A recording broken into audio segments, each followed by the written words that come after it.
सगळ्यात पहिले जाऊया थेट बीडमध्ये।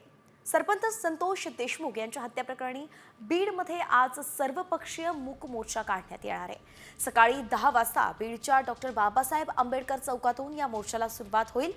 फरार आरोपींना अटक करावी, सर्व आरोपींना फाशीची शिक्षा देण्यात यावी या मागण्यांसाठीच हा मोर्चा काढण्यात येणार आहे। या मोर्चात मराठा आंदोलक मनोज जरांगे पाटील सुद्धा सहभागी होणार आहेत। दरम्यान मोर्चाच्या पार्श्वभूमीवरती बीडमध्ये कडेकोट असा बंदोबस्त ठेवण्यात आलाय। 74 अधिकाऱ्यांसह 350 पोलिसांचा बंदोबस्त यावेळी तैनात करण्यात आलाय।